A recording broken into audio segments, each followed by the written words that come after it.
something has to change and it won't be 22 players ነው ያለው። የሆነ ነገር መለወጥ አለበት አሉ። መቼም 22 ተጫዋቾችን ደግሞ አትቀይርም። ለውጥ ካስፈለገ ተጫዋቾች አይደለም የሚለወጡት። እና ምንድነው እስቲ ንገሩኝ፣ ምንድነው የገባችሁ ከዚህ? አሁን ቃል በቃል ነው የነገርኳችሁ። እና ምንድነው ንግግራቸው ከመልስ ይልቅ ጥያቄ ያነሳል አይደል? የሆነ ነገር መለወጥ አለበት። መለወጥ ካለበት ደግሞ 22ቱ ተጫዋቾች አይሆኑም ነው እያሉ ያሉት። 22ቱ ተጫዋቾች ካልተቀየሩ፣ መንጋው ካልተቀየረ እረኛው ይቀየራል ማለት ነው በሳቸው አነጋገር። እኔ እንደገባኝ እንደዛ።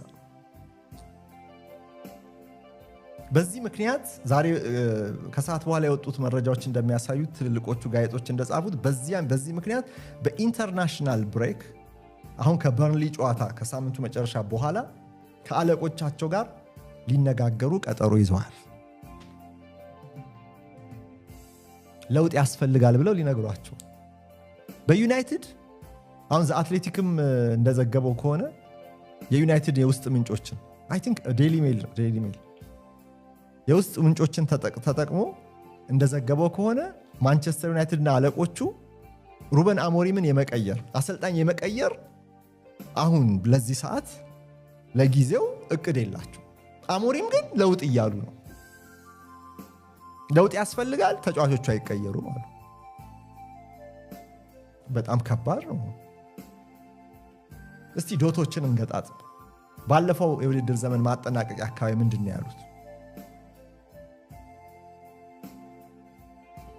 ለኃላፊነቱ ብቁ ሆኜ ካልተገኘሁኝ እኔ ራሴ በፈቃደኝነት እለቃለሁ ብለው ያንን ከትላንትናው ንግግራቸው ጋር አገናኙ።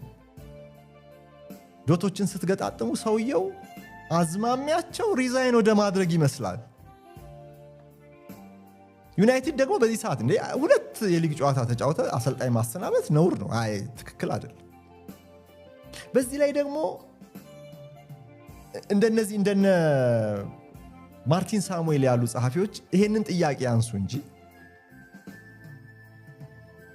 የተከበሩት ትልልቆቹ ጋዜጦችና ሌሎች ሚዲያዎችም በማንቸስተር ዩናይትድ ውስጥ የለውጥ አፒታይት አሁን የለም ይላሉ።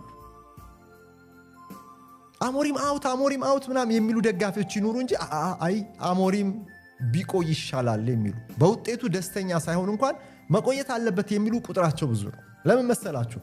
ለውጥ በዛ ምንም የመጣ ጠብ ያለ ነገር የለም። አሰልጣኝ ይወጣል፣ አሰልጣኝ ይገባል። ውሃ ቅዳ ውሃ መልስ ሆነ። አንደኛ እንዲያው ምንድን ነው ያለው?